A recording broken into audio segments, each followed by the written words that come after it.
All right, thank you for everyone that could join. Today we're going to be talking about disrupting user-based attacks with the Microsoft 365 security stack and Critical Start MDR.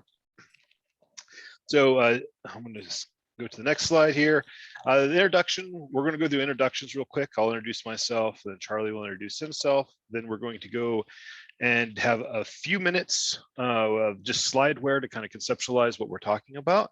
And then Charlie's going to graciously demonstrate and simulate an attack. And we're going to have just a conversation around it. This is going to be a relatively informal podcast style webinar, if you will.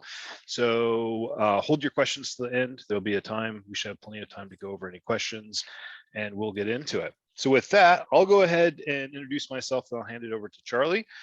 So my name is Joe Raleigh. I am the Microsoft Solutions Principal over here at Critical Start.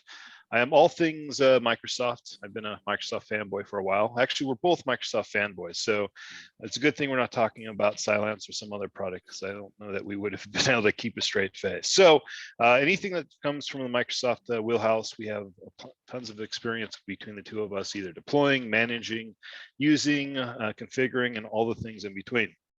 So with that, Charlie, do you want to give a quick minute about yourself?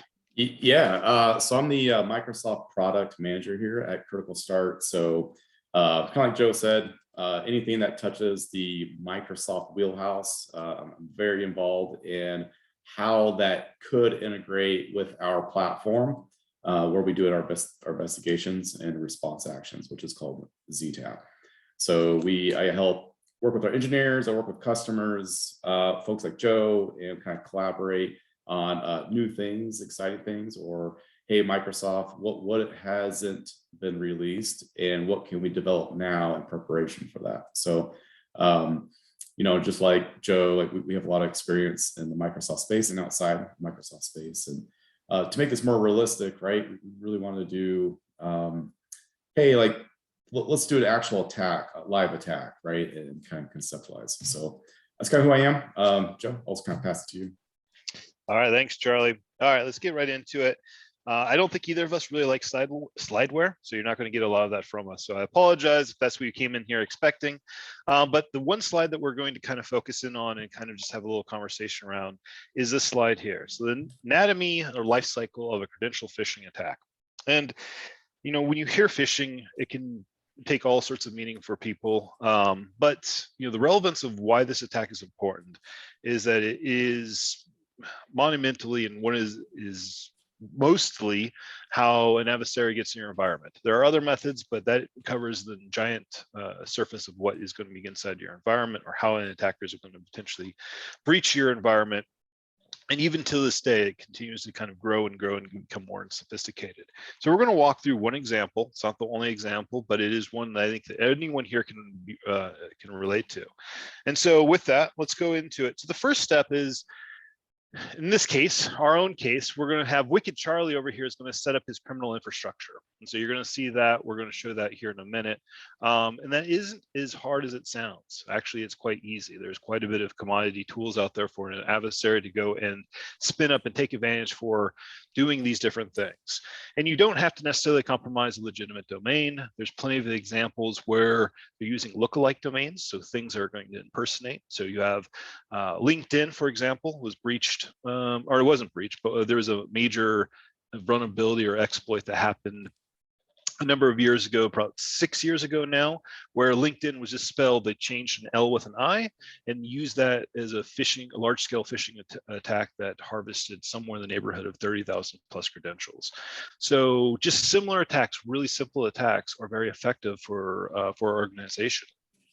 The next is going to be gathering the information around the potential victims. What does that mean, or what does that look like? So almost every good phishing campaign and credential harvesting campaign really starts with what's going to be my inroad into the environment, whether I'm looking up to see kind of what their mail protection services are. So I'm examining their MX records. So MX Toolbox becomes a very large and friendly useful tool. If you're old school in SLOOKUP, to find out exactly where their MX records are pointing. And then in addition to that, do you have this existing domain? Are they using DKIM and Dmarc and SPF? Are they using them appropriately, or are they just leaving things wide open? So just doing some of the recon around what kind of defenses are in place gives the attacker a lot of strategy on how he's going to use different methods and techniques to avoid them. In addition to that, then also just information. How is the email formatted? How is it structured? Is it first name, last name? Is it first initial, last name?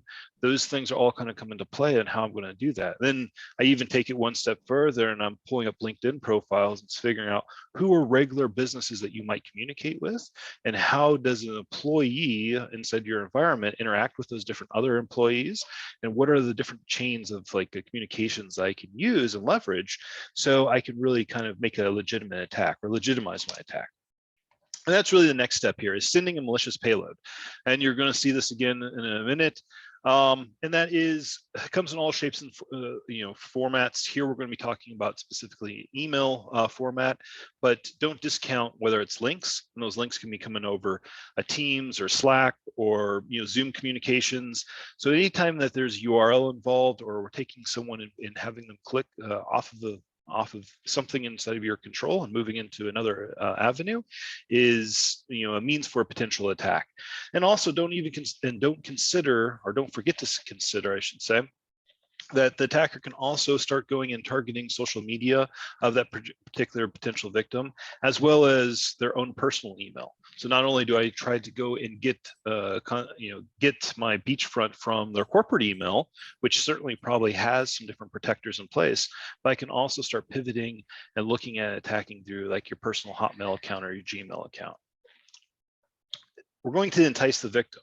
And so what does that mean? So some statistics for you. So a well-crafted lure has in the neighborhood of about a 70% success rate. And so I want everyone to kind of just listen and hear into that. That's a huge success rate. We're not talking about 1 in 100 or 1 in 1,000 or 1 in a million. We're talking about 3/4 of your audience or 3/4 of your employees with the right crafted message and the right crafted lure will click on it, and they will fall victim and fall prey to it. So how's that possible? Well, it's simple. It's not around email phishing training or those different other advocacies. It's really around understanding what motivates that employee and how I can go and time it and make it come from an authoritative source and give them the right potential. The amount of things people will do for free swag or for a discount or something free that they think is going to be cool for them is amazing. And we all have seen that. All of us have probably been to trade shows at this point, and you see people running around collecting, a 5-cent pen. It's amazing what the amount of effort people will go through just for silly things that you don't even imagine, let alone legitimized things where I can like advertise like, hey, here's at Christmas time, to go and receive your Christmas bonus, you have to go here and go and fill out some information. So there's different ways of luring it, but the right lure will absolutely get the right victim coming into them almost, like I said, 7% of the time. Next is stealing the victim's credentials. A lot of times what we see here is that the victim doesn't even know that their credentials were stolen. So we log in, or we're presented with a portal, you type in a username and password, and how many times you I just typed it wrong. Maybe I fat fingered my password and I typed it again, and potentially depending on how it's orchestrated, maybe it redirects to the legitimate site and provides me a login, or it actually does successfully log me in because the first attempt was just that. It was actually at the wrong site, and it redirected me after that the first attempt. And the user doesn't even realize that their credentials were just compromised. They were just harvested and they were gone. Or addition. Oh, Joe, I was good. Sorry, I'm interrupting you here, but like this is what I want, right? Is someone to I set up 1, 2, and 3 in preparation for 4, right? Like that's what I'm hoping to do, is have someone click on it. Today we're talking about email phishing, but there's a lot of ways to harvest credentials, right? You can go on the dark web. There's places out there you can acquire and use that as well. This is one of the most common delivery methods to compromise an account. And this is my hopes, right? Is I'm not looking for those folks that are tech savvy, right? Like that they're going to be aware. It's not for them. It's for like the people that are not tech savvy and they're going to click on stuff. Absolutely. So, oops.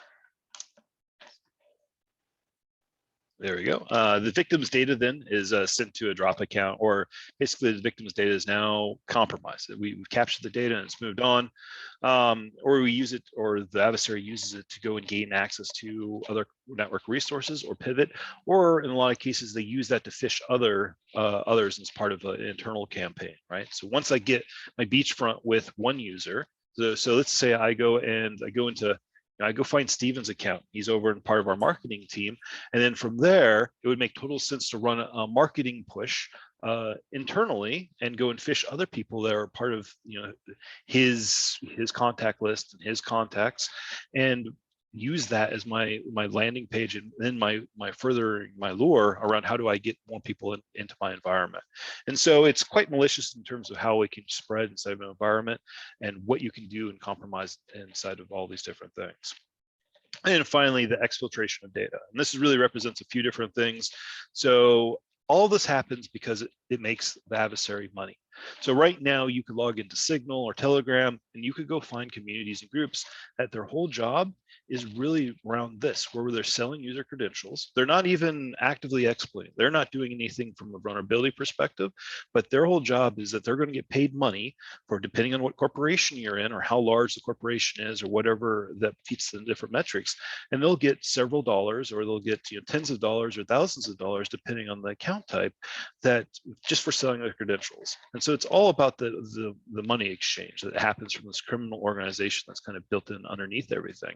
And so that's just from one layer. And then the next one is I have a compromised machine that's worth so much dollars. If I go and ransomware it, it's worth some more money. If I capture and take some data, there's some sort of cool secret there. I've breached Sony and I want to go and take the latest movie that hasn't been released. Those all represent financial gain for the adversary. And so those are the different things from the exfiltration phase of what we're looking at extracting. So with that, I know that was pretty quick, but I want to transition this over to Charlie, and we're going to go through the demo, and we're going to see what the steps I just played out actually in real time, what it looks like, and how it could happen to your environment. So Charlie, over to you. All right, man. Yeah, sorry guys, I'm not a Zoom, I'm a Teams person, so. Told you we were fanboys. I'll figure this out, okay. Just bear with me. Let me know if you guys can see my screen. We can see your screen. Okay, all right. Okay, so again, this is not a how-to guide how to do email phishing. There's more sophisticated ways to do this. We're just gonna show you something kind of simple. Again, this is not like, hey, go download this tool, this is how you do it. This is just more of like, hey, like this is kind of the mindset, and just kind of show you live, because I feel like that resonates with people a lot more. So I got my Kali Linux box. I got a tool here. We're gonna basically generate the payload, the URL. That's going to just look just like or pretty close to a Microsoft login page. And over here, I got our victim. This is John Doe. This is in our lab environment where Joe and I, we do all kinds of nasty things in here. We upload ransomware, malware. We phish all the time. And a lot of times, folks will give us response back saying, well, did Microsoft catch it? Well, yeah, if you harden this environment, right, it's going to prevent a lot of stuff. But reality is a lot of environments that the policies drift and change, and we're going to talk about that too. Like, how do we detect when an override is in place to allow these type of threats? So that's important. All right, so let's kind of get started. So I'm just going to run this tool really quick. There's a bunch out there. This is the one I'm going to use today. So I want to entice the user, right, to click on a log, get redirected to a page that they're going to be familiar with. So in this case, we're going to use Microsoft. So I'm going to use Microsoft, so it's like 4, and then I'm going to use Cloudflare to generate the URL. You can use other ones, you can do your own, like I've done before. So it's generating, right? And that's going to provide us some URLs here. We'll give it a hot second to let this create, and it did. And here's the URL. And what I want to do is test it really quick, just make sure it's working. We're going to paste this in here to a browser, and heaven forbid. Okay, good. So this is the page, right? Looks pretty dang convincing. Probably not to you savvy folks in the audience, but think about other folks like they're not super familiar with this. And over here, right, we can see a victim's IP has been found. So we know this is working. this is the URL I want to use. So next, I want to do a quick pause before I write or send this out. So, Joe touched on it, right? As a threat actor, I want to do some recon. So what I like to do is use publicly available tools, right? There's other things we could do, but this is the short and simple. So we all are familiar with MX Toolbox, right? And questions I like to ask before an attack in an environment is, who owns the domain? Where is that mail routed to? So if I type in critical.lab.com, right, that's our lab environment that we use to beat up and do attacks on. And to do a quick recon, right, I see that they're using Microsoft as their edge mail server. And then I want to look up their SPF record, right? What systems IPs are allowed to send out this domain? Is it misconfigured, right? So if I do an SPF, sender policy framework lookup, I want to see who's allowed to send out this domain. Yep. So you'll notice that I got a really nice red splat here. We got an error. This is good. This is what I want to see as a threat actor. I want to see misconfigurations. Joe and I have seen misconfigured MX records. We'll see like multiple vendors in there. And I mean, I love that stuff when I see it. So this has 12 lookups, right? We know SPF, max is 10. After that, kind of times out. And this is good. This makes me happy. And the next thing I want to look at is the domain's Dmarc record, right? So Dmarc record is a policy that you can set to instruct other email handlers how to handle your email domain. So for example, someone in some foreign country starts spamming as you and goes straight to gmail.com. Gmail.com will look up your Dmarc record and ask, how do you want to handle this? If you have it set to reject, Gmail will drop the email on your behalf, right? So I'll look at Dmarc. What is it set to? Is it none, meaning monitor mode, quarantine, or rejected on their behalf? And this one's set to monitor. And by the way, this is pretty common, right? To get from Dmarc record from none, monitor mode, to reject is not an easy task. It takes time. There's a lot of things you got to check on, and we can look at like what are they using for their Dmarc reporting tool. In this case, is we're using Dmarcian. A lot of great ones, out there as well. So okay, so now I did my recon. I like that we have a misconfigured SPF record, so that increases my chance of getting in. And also their Dmarc record is set to none. So this is even better, right? I have a higher chance to get to phish the email. So, okay, so let's move forward. So now I got my payload essentially. Yes, there's Visual Studio for Linux. So that's what we're using. I mean, I wrote PowerShell script, and I'm going to plop this URL right here in the script here. So let's do that. Let's do a quick Control V. There's the email. And what we're doing is saying, all right, I'm phishing out. I'm going to say, hey, John, welcome to the HR team, and we're looking forward to working with you. As part of our few onboarding steps, we need to ensure you can log into our HR system using your Microsoft account, same account to access your email, right? And just let me know if you have any questions, and then we have a signature, etc. So we're going to go ahead and let this rip. Let's see if we can have his mailbox open at the same time, and we'll run this. All right. So, okay, sent.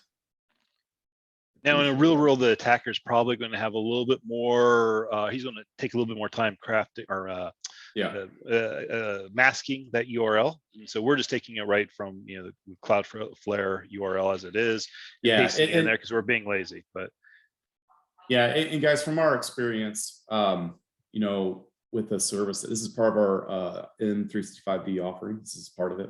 We'll be doing analysis like this.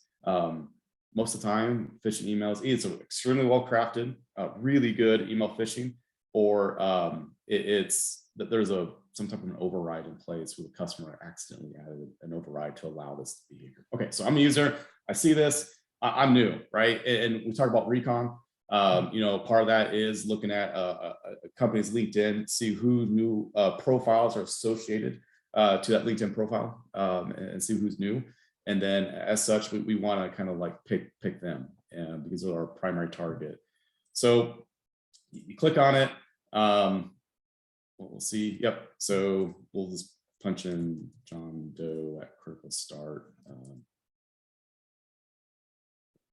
lab.com, and I'm gonna put a bogus, I don't know what the password is, but I'm not gonna show you guys. Never count. Okay. So if we look over here, we found a login found for John Doe. I didn't put the real password in. Again, guys, I'm not gonna do that on a live recording here, but all right. So I got it here. And also as a user, right, I could have clicked on this email and be like, you know what, like this looks pretty fishy. So you know what, shoot, I clicked on it. Let's go ahead and report it. And we're going to report on it. Because I made my mistake, right? So that gets reported. As a result, this creates an alert in M365D, right? MDO has a lot of great detections, but it also, user submit a phishing email, creates an alert as well. So so now we kind of talked about like the payload, we did the attack, we were successful in our attack, right? Let's talk about, as a SOC analyst, what do we got to do and look for, and what response actions we may need to take for this phishing email. So I'll pull up our platform. This is ZTAP, right? This is what our SOC analysts use to perform investigations. It's the same one our customers can use. It's the same console. We don't have a special one just for SOC analysts and then another one for customers. It's the same thing. So what we have here is a list of alerts being generated in this environment. This alert here is from our honeypot that we have out there. That's just, you know, real people are actually beating on it. But we have some anonymous IP address signed in. And we also have this alert that was generated from that attack. And also, because of time, you know, typically, you know, when as a threat actor, once I get their username info, I'll log in, and even with MFA, we'll keep beating on that account until basically inundate the user to approve. And then from there, once we we'll establish persistence. Again, we don't have time to like kind of show all that today, but you know, I have a danger file here, folder here, where I got like some malware, some ransomware. Joe and I will typically upload that and then start sharing it to other folks within the environment. And then hopefully OneDrive is being synced on their endpoint, and then we're dropping it on premises. And again, a lot of stuff like Microsoft will typically block most of this, but it's more of a timing thing and how fast you can respond and how your policies are set up. So, all right, moving forward. All right, so I'm a SOC analyst. I want to look at this, right? I got questions. So I got this email, you know, being reported by John Doe. I got some information on the account. What I really want to do is, let's back up. Okay. Here. This one here.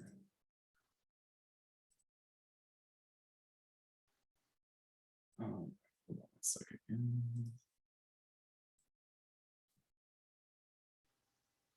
All right. This is not. Sorry, let me refresh my browser. Sorry, guys.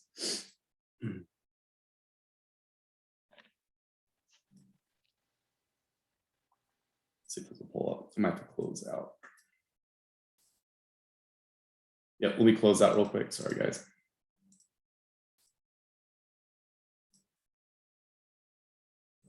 Okay, just 1 second. Let me reopen. It's the only problem doing this stuff live. You didn't sacrifice anything to the demo gods today, did No, you? I didn't.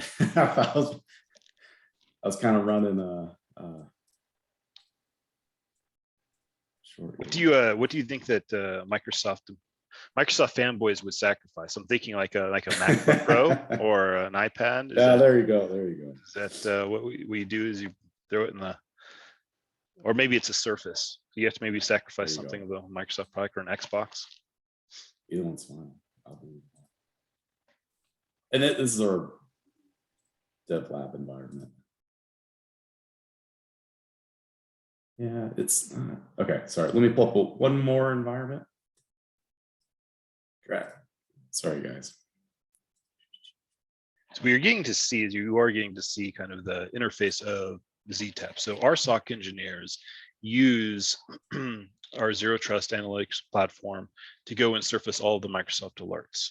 And a lot of times I think there's maybe some confusion in terms of, oh, Critical Start has their own thing, or they're doing their own thing. And we are, but we are, our specialty, I should say, is enhancing the Microsoft signal. So if you think about, Charlie just walked you through some different steps, at least on this one side. If you're envisioning in your environment, if you had to go and respond, if you wanted to go and delete this email from all the mailboxes inside of your organization using the Microsoft tools, just think of how many steps that is. So you're logging into Exchange admin console, you're going and finding that message, you're going through some different actions. If you have, depending on if you have Threat Explorer or not, which is part of, part of the Office or Defender for Office Plan 1, you have some options. If you don't, you have some other options that you have to go into a different direction.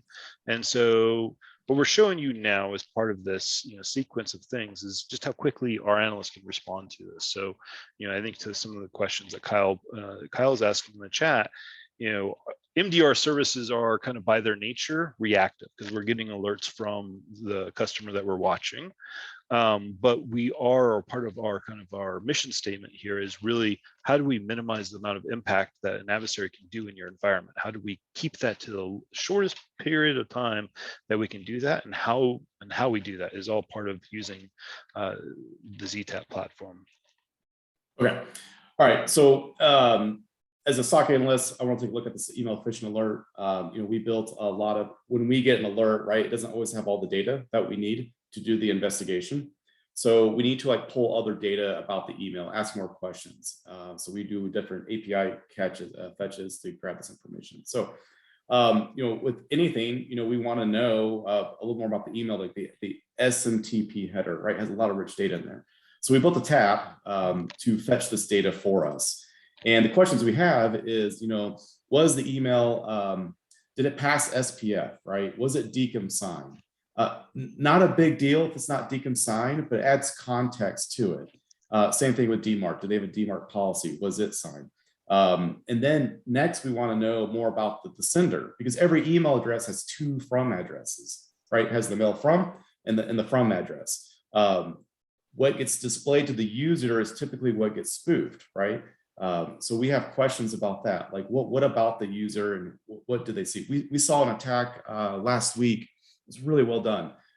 It was a college account. Some student got compromised, and the threat actor compromised the account and was doing all the campaigns from there. And the only thing that was off, like it was DKIM signed, it passed SPF, Dmarc, it all looked really clean. But what was off on it was the display name. It said IT support, but the user's address was actually a student account. And that's all we needed to pull on that thread to make it suspicious enough. Okay, so we kind of look at the from senders to kind of see, do they match, are they different? If they're different, it's okay, because it could be generated from Salesforce, right? Or ServiceNow, but we really want to look at that display name, right? The P2 sender, and see what it looks like. The next thing we want to know, we have questions on well, did Microsoft even detect it as bad? Did it know it was bad? Was it?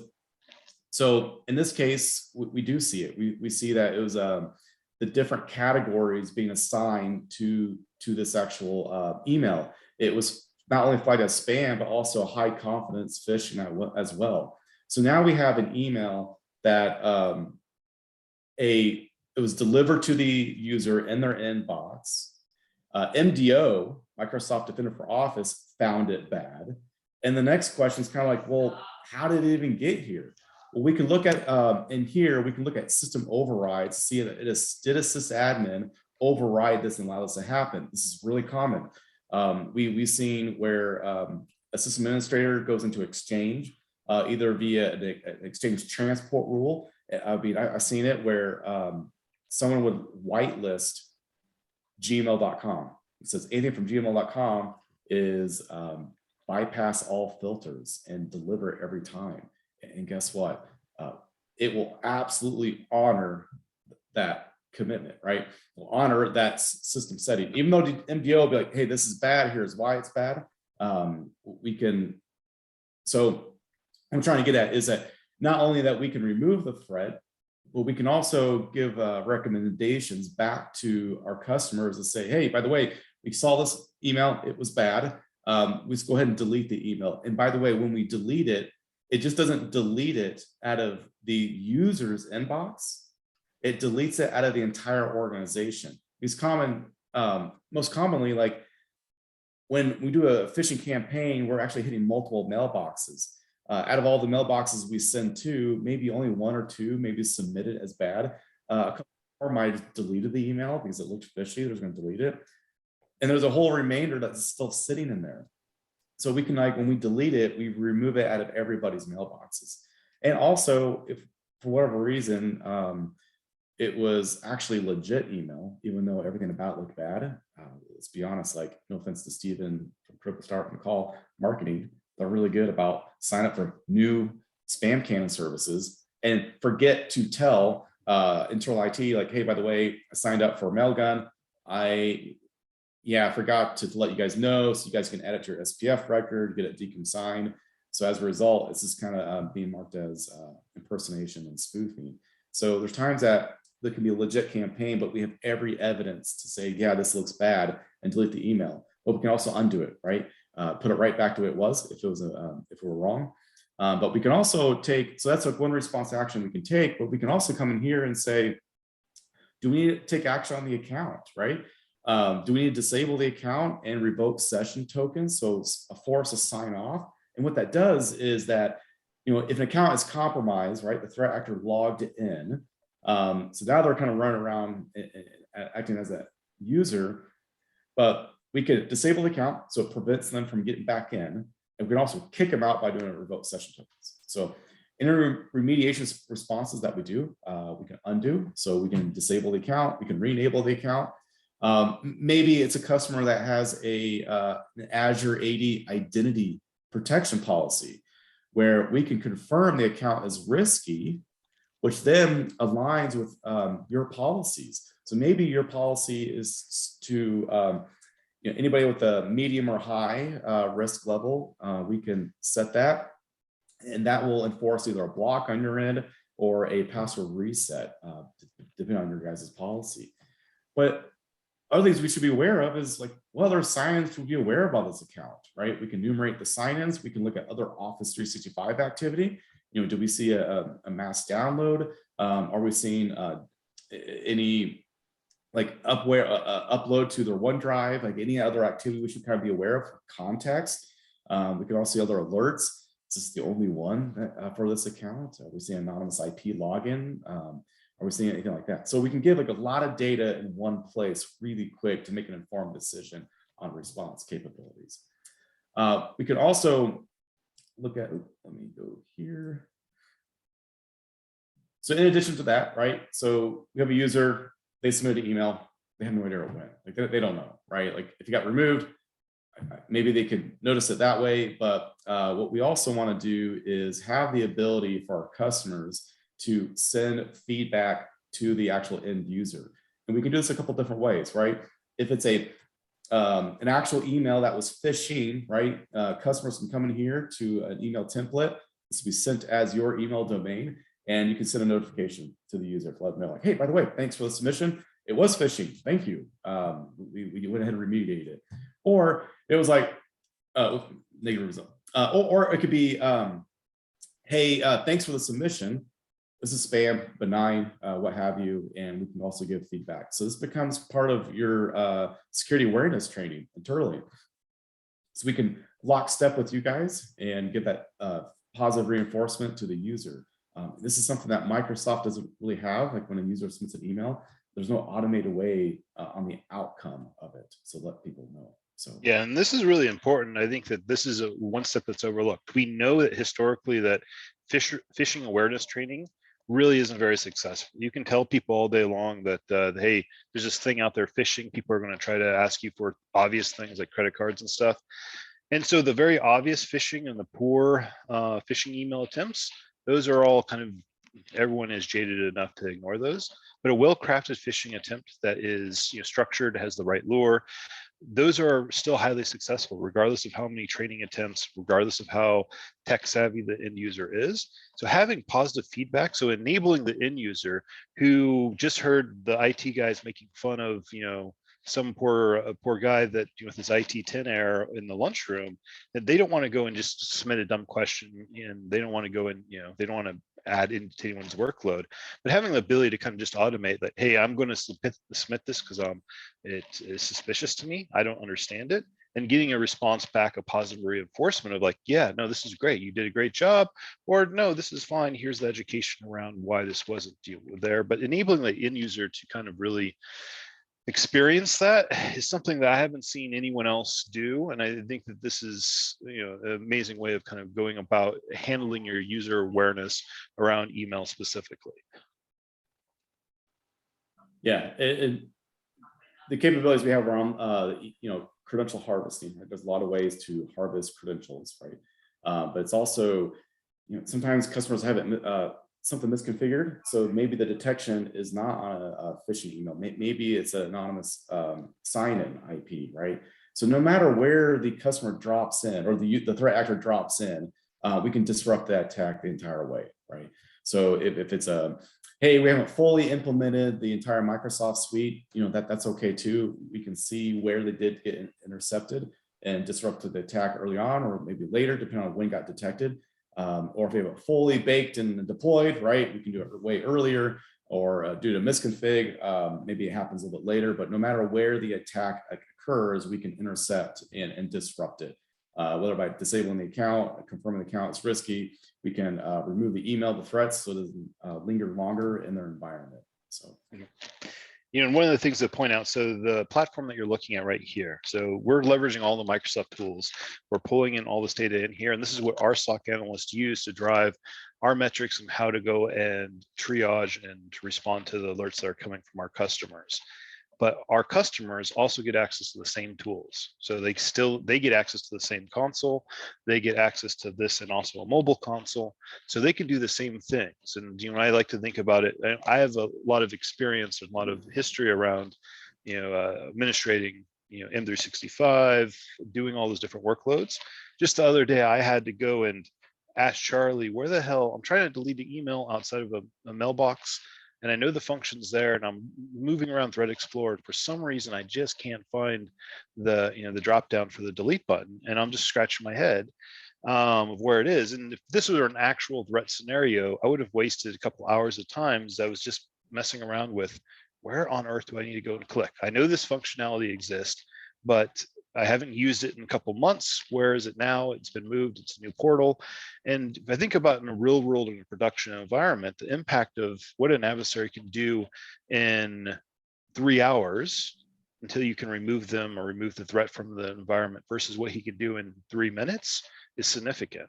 And so I think that's where the importance of an MDR service, why we're big advocates of it here. Obviously, we have a bit of a bias, but I think that you can see the importance around like what we're trying to achieve from an outcome here and how we are going to respond to that. And so while we believe that Microsoft has the ability to disrupt and interrupt all these different things from those tool sets, we can really orchestrate and make it more efficient and make it a quicker approach.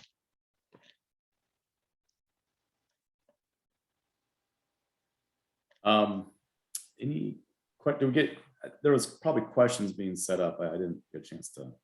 Yeah, so I've answered all the questions that came through the chat, but feel free. So, if you do have other questions, Charlie and I are here until the top of the hour. We can definitely answer all of your questions and go into kind of depth. We can pull up other different scenarios if need be, kind of walk you through this. So this week gave you one example of a phishing email for credential harvesting and what that could look like, right?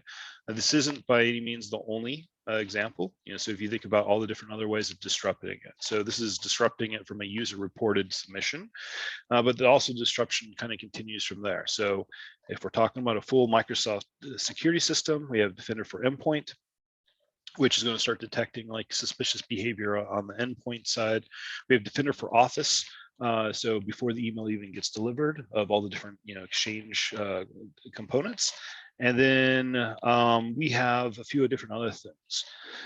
And so one of the things that when Charlie's mentioning, misconfiguration, you would believe how popular that is. So I was I formerly was at Microsoft, and I would see one of my roles would be to go and do health checks on large customers. So 10,000 plus seats, 50,000 seats, and you go in there to their Exchange Online presence, and you would see, hey, what are your transport rules? And very typically, it was not uncommon to go and see scenarios where, oh, hey, here's you've just whitelisted, if you're acnecorp.com and you've whitelisted acnecorp.com, from the outside, that seems okay. Yeah, sure. I want any emails coming from acnecorp.com. I want those to be whitelisted. I want them to bypass all the filtering rules.